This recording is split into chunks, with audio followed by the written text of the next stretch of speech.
My fiancée insisted on a child-free wedding, excluding even my daughter, but when I arrived and saw her kids and nephews there, I couldn't hold back and canceled the wedding on the spot.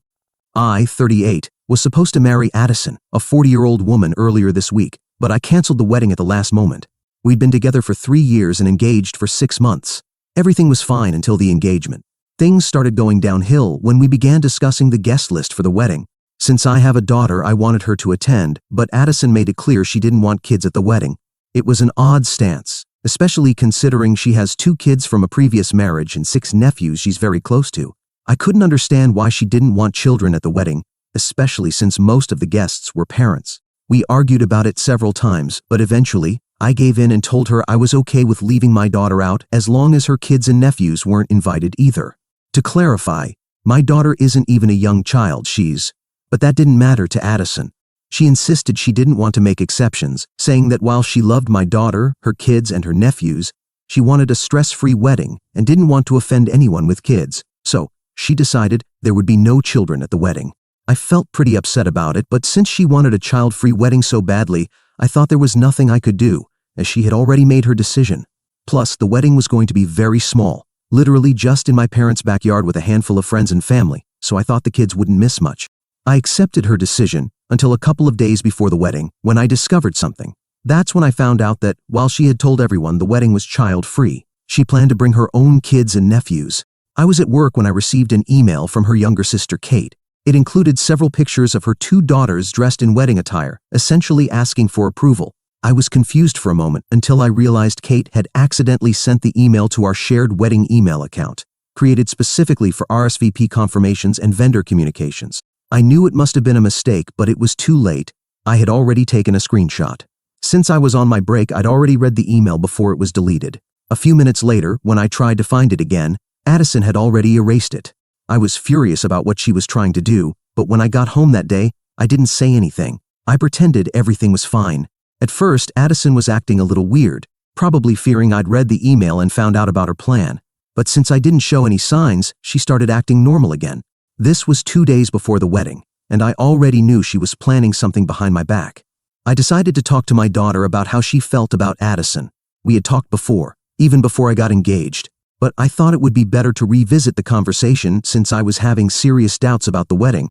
Luckily, I made that decision because when I talked to my daughter, she told me that Addison had always been nice to her before the engagement. But after the engagement, things changed. My daughter explained that she hadn't said anything because she saw how happy I was with Addison and didn't want to ruin it. But after the engagement, Addison started acting weird around her. Whenever my daughter came to the house, Addison behaved very differently when I wasn't home. According to my custody arrangement, I have my daughter half the month, which is a significant amount of time. Addison was all charm when I came home from work, but the rest of the time, she completely ignored my daughter. Something that hadn't happened before the engagement. I didn't know any of this until my daughter told me.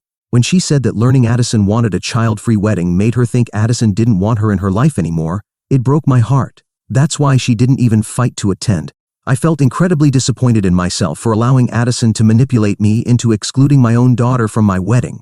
That's when I decided to cancel the wedding. I spoke to Addison the day before the wedding but decided not to go home that night. Addison tried contacting me several times, but I didn't respond. I knew she'd eventually contact my parents, so I asked them to tell her I'd see her on the wedding day. Instead of going home, I spent the entire day with my daughter because I felt I had a lot to make up for. By the end of the day, we both felt much better. After dropping her off at her mother's house, I spent the night in a hotel and went straight to my parents' house the next morning, an hour before the ceremony. When I arrived, some guests were already there, including my future in-laws and Addison's 2 sisters, Kate and Amelia. As expected, both sisters' children were there, all 6 of Addison's nephews, as well as her 2 kids, all under 12, running around. When Addison saw me, she rushed to greet me at the door and started explaining that, although she told Amelia and Kate the wedding would be child-free, they couldn't leave the kids at home. Plus, her parents thought it would be strange to get married without her own kids present. She gave a bunch of ridiculous excuses, and I could tell she thought I was angry. I didn't say anything until she finished talking. Then she started asking why I was dressed the way I was, where I had been the night before, and other things. I just laughed in her face, took out my phone, and showed her the screenshot of Kate's email, the one she had accidentally sent to the shared account. That was enough to leave her speechless. She immediately knew she'd been caught. There was no way to talk her way out of it, so she just started apologizing, but it was too late. That's when I thought it would be a good time to tell her what I did the day before. I told her I'd been with my daughter and found out how she had been treating her since we got engaged. It was clear I didn't want an explanation. I just told her we were done. I explained that I wasn't going to marry someone who clearly didn't value my daughter. It was sad because I had never treated her kids any differently than I treated my own daughter. But it was clear that neither I nor my family held any value in her life. I didn't think marrying her was a good idea. After that, I didn't even wait for her response. I just left. She called me several times to come back, but I didn't. I got in my car, drove back to the hotel, and, with nothing else to do, took a very long nap. I woke up at noon to thousands of messages from people invited to the wedding. My friends and family were very confused, and my in-laws were angry, but I didn't care. I briefly explained the situation to my friends and family and left it at that. Then I went to see my daughter and told her I had canceled the wedding. I also promised to spend more time with her because I realized we had unintentionally drifted apart over the past few months. I noticed that, in the past, whenever she had a problem with someone, she would come straight to me. The fact that she hadn't done that with Addison told me there was an issue. We both got a little emotional, but at least we were able to resolve things. As for Addison, processing everything has been a challenge. 5 days have passed since the day we were supposed to get married, and now almost everyone knows why I canceled the wedding. It's not just about her behavior toward my daughter, it's also the dishonesty. I think that's a big factor in making a relationship work.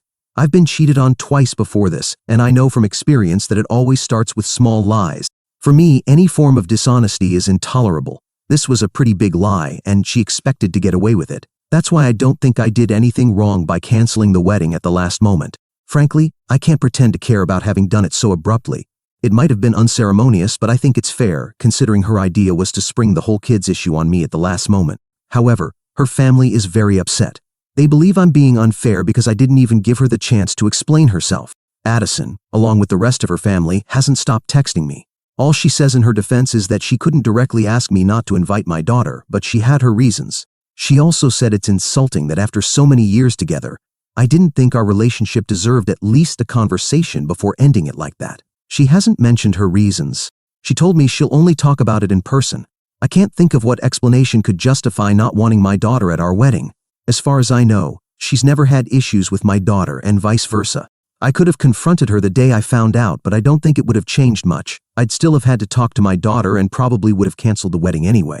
And since it was so close to the wedding date, I don't think it would have made much difference in how abrupt the cancellation felt. This subreddit is for wedding frustrations, so I want to know what you would have done. Has anyone had to cancel their wedding at the last minute? Why did you do it? Update 1. It's been 3 days since my post, and I'm still staying at the hotel. Today, I reached out to Addison and told her she needed to move out of the house as soon as possible. After all, it was my house before she moved in, so I think it's fair that now that we're over, she should be the one to leave. I've given her until the end of the month, and in the meantime, I think I'll stay with a friend because I don't think staying in a hotel is a viable long-term solution. Other than that, I feel much better about my decisions because my friends have assured me that at the end of the day, I chose what was most important to me, being a father. I don't think I should feel bad for making my daughter the priority in my life. If anyone has a problem with that, they can stay out of my life. I'm not going to apologize for choosing my daughter. I really don't care what Addison's reasons were. If she can't explain them to me via text, I don't think I need to hear them at all because at this point, I simply don't want to see her. I've also blocked her parents and sisters since they were clearly in on her plan the entire time and didn't say a word to me. It's really disappointing because I actually got along very well with these people and truly felt like I'd become part of their family, or so I thought before all of this happened. So far I hadn't responded to Addison, but last night I told her to start looking for a place to live. I also told her that whatever her reason was for not wanting to invite my daughter, she could explain it to me via text or just let it go because, in the end, the damage is already done and no matter the reason, things between us aren't going to change. That was all I had to say to her, and since then, she hasn't responded. For those asking, I'm sorry, but I really don't know what her reasons could be for such a drastic change in how she treated my daughter. I've talked a lot with my daughter about this because I'm curious, but unfortunately, she doesn't have any idea either. She told me that when Addison started acting differently toward her, she was just as surprised as I was. She even tried to repair the relationship in the early stages after the engagement, but Addison just continued acting cold and indifferent toward all of my daughter's efforts. If anything, Addison was the issue here, based on everything I've heard from my daughter. I know a lot of kids find it hard to accept their parents moving on in life, but trust me, my daughter isn't one of those kids. She's definitely not lying about Addison. To begin with, her mother and I were never married. We'd only been dating for 2 years when we had her, and we broke up when my daughter was just 3 years old. She barely remembers us being together. Plus, my ex has been married for 5 years. I know for sure that my decision to move on and marry Addison didn't bother my daughter at all. Like I said, they used to have a good relationship until recently. I'm not saying my daughter is a perfect angel, though she might be to me, but I know she's not a liar, especially not about things like this. She knows how much I value honesty and transparency above all else in my loved ones, so I really don't think my daughter is lying to me about Addison. Anyway, it doesn't matter because I don't think Addison will open up to me about her reasons.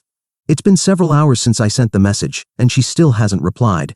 Usually she's always on her phone, and since she works from home and her job requires her to be active on her phone constantly, it's very unlikely that she hasn't seen my message. She always responds as quickly as possible, so I'm pretty sure she's just choosing to ignore me now. However, it makes no difference to me. I just want her out of my house so I can go back to living comfortably there, since this hotel arrangement is a bit inconvenient. Also, I have to return to work in a couple of days. Update 2.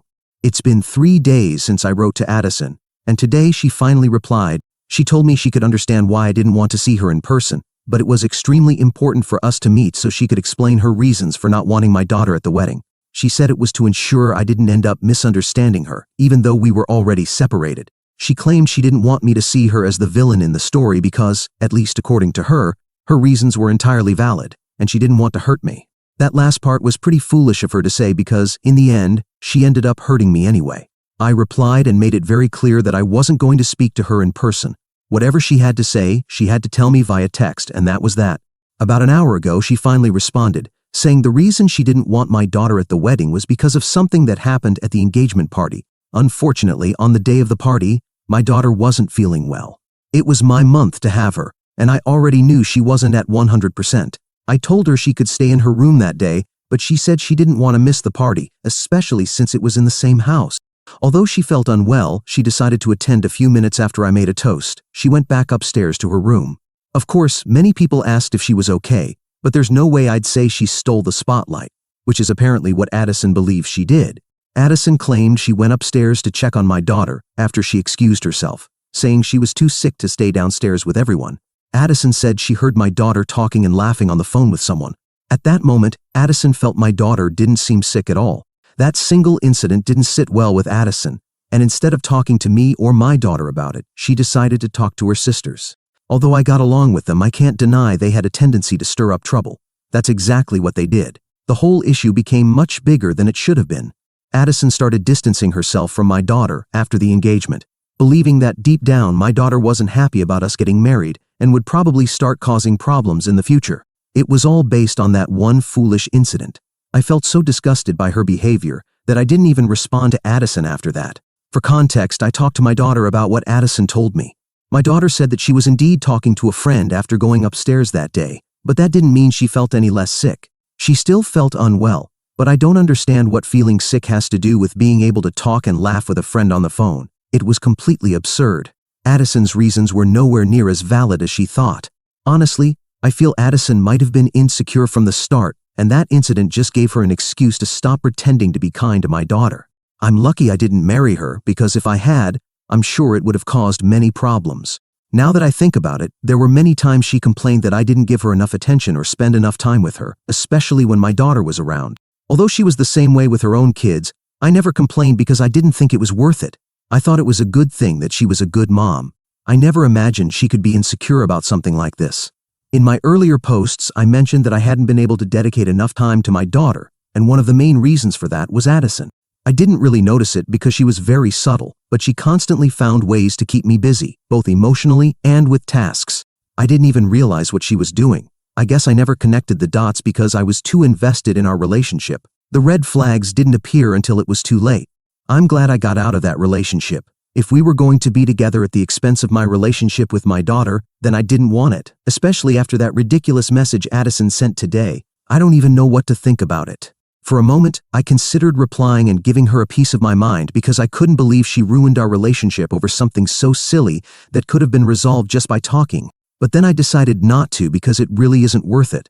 I'd rather just ignore her until it's time to see her again. Unfortunately, that will probably be soon because I need to get back to work, and for that, I need my clothes. I'll have to go back home to pick them up. I just hope she finds a place to stay soon because, while I've spoken to a couple of friends who are more than willing to let me stay with them, honestly, I just want to go back to my house. I really want her to leave already. Update 3.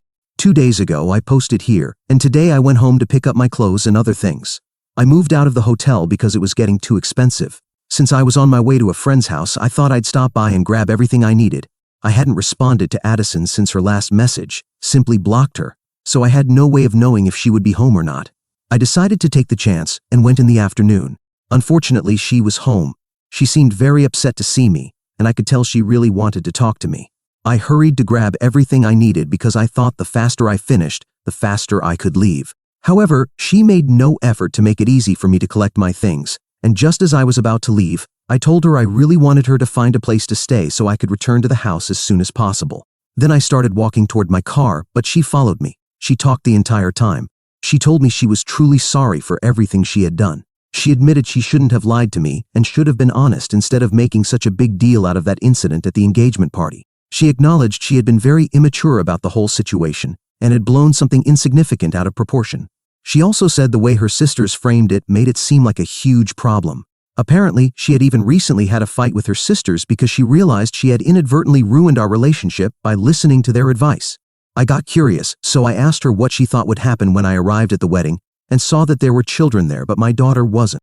She said she expected me to marry her anyway because my love for her should have been stronger than that. I told her that if she loved me, she wouldn't have made me choose between the love I had for her and the love I had for my daughter. After that, she was practically begging me for a second chance. She said this time she would make it work with both me and my daughter. Hearing that saddened me a lot because it was too little, too late. As soon as I got near my car, I told her I understood how she felt. I explained that it hadn't been easy for me to give up on us either, but I had to because, for me, nothing was more important than my daughter. I told her I owed it to my daughter to do the right thing. I could tell Addison was about to cry, and I really didn't want to deal with that. I quickly said goodbye, reminded her to look for a new place, and left. I felt a bit like a jerk for doing that because seeing her in person was much harder than just talking to her via text, but it had to be done, so I have no regrets. Anyway, I'm staying with a friend now and hoping that within a couple of weeks, Addison will have found another place to live so I can get back to my normal life, or whatever normal means from now on. I'm pretty sure it'll take me a long time to recover from all of this. The only good thing that has come out of this situation is that my relationship with my daughter has grown stronger than ever. We've gone back to how we used to be before the engagement. She's telling me everything about her life again, and there are no secrets between us. It feels good. Today, when I spoke to her on FaceTime, she was excitedly talking about her day at school, and I felt like everything was worth it. We're even planning a trip to the beach in a couple of weeks. I've also invited a couple of my friends with kids her age to join us, because I think I really need a break and to have some fun, considering how tough the past few weeks have been for me. Update 4.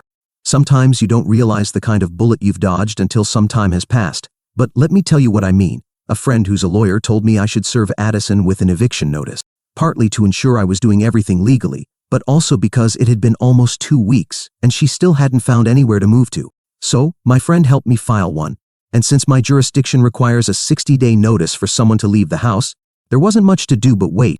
I could have returned to the house, but I didn't want to live with her for 60 days, especially after what she had done.